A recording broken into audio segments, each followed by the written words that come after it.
Why is the World Bank weaponizing itself against Uganda for the values of Uganda's resistance against homosexuality? My name is Pastor Martin Sempa. I'm a scholar and a researcher on the subject of LGBTQ and the African resistance. In 2004, a conference in Johannesburg, South Africa, gathered all the leading homosexual ideologues and their funders. Amongst them was Hivos, the Dutch. Amongst them was UNAIDS. Amongst them was Hans Binswanger. He was a representative of the World Bank. And the homosexuals gathered and they planned on how to take over Africa, how to become a pro-LGBTQ Africa, change our religion, change our culture, change our laws, change our human rights. And they've been in gestation for 20 years on that campaign, opening branches, East Africa, West Africa, and Southern Africa. And so the African countries have come up with a resistance to it. And one of it is that we don't want homosexuality. We have made a law to make sure it cannot be promoted. And now, this morning, we just heard that the World Bank, Ajay Banga, the CEO of the World Bank, said that they are suspending funding to Uganda of any future financing. And that somehow our law, the parliament that has passed our law, is against the values of the World Bank. Well, let me just share with you. This is like coming, you yourself sat down. You sat down and planned how to take over Africa.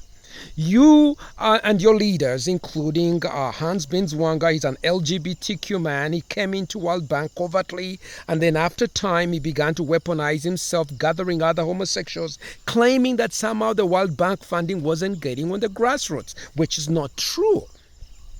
But the effort was weaponizing and hijacking the World Bank to use it as a bully, as a sledgehammer to break Africa's moral, religious, and culture to accept homosexuality. And that's wrong. So Ajay Banga, I want to tell you that Africa, we have not been involved in sitting down to come up with the corporate values of the World Bank. You cite 2016 environmental and social impact assessment.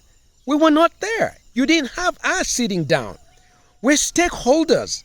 It's a bank, for God's sake. It's not you're not determining theological doctrine of what's right doctrine and what's wrong. You got no reason being here. Stop being weaponized. Ajay Banga, you're becoming the Budweiser of international financing. Stop pushing transgenders on us. Stop pushing LGBT female mutilation on us. We don't want it. How many ways can we say that? And listen, I just want to let you know, you're making a huge mistake. You're not giving us donations.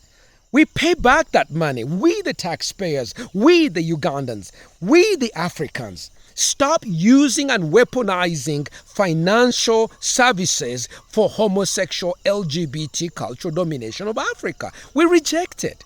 And lastly, you're making it more, BRICS becomes more important. This August, the end of August, BRICS in South Africa. More countries are applying to join the BRICS because BRICS is not imposing itself that for us to get financial services, loans and grants, that somehow we have to accept sodomy. We have to change our African culture. No. We don't have. So more and more likely, we're going to do business with China. We're going to do business with BRICS. That's the way it is. I just think it's terrible to have you, World Bank, becoming a white savior, pushing on us this agenda of homosexuality because you've been infiltrated by homosexuals who are changing your values, weaponizing you, and creating unnecessary conflict. I just say stop it. Stop with the white savior complex. Stop with racism. Stop it with pushing African that we will somehow become like Europeans on this issue of homosexuality. No, we're not. We're not. Our church, our faith, our religions, our culture absolutely resist and reject the imposition of sodomy on us.